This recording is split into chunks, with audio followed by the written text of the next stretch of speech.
Here are 3 essential tips for pasting data into PowerPoint. Now, the first thing is that when you paste data, it's often good to get rid of these errors because otherwise they're going to show up in the cells. So if I select everything that has an error or a flag, I can then do ignore error.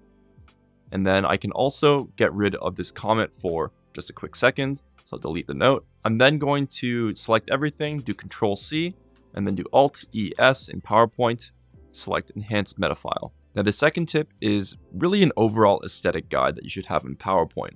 And what you want to do is make sure you're filling up the page as much as possible.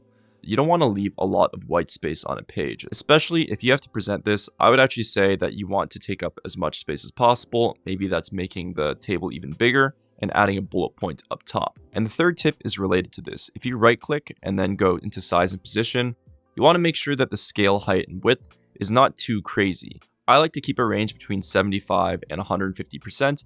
If it's too much outside of this range, it's possible your graphic is going to look squished or too stretched.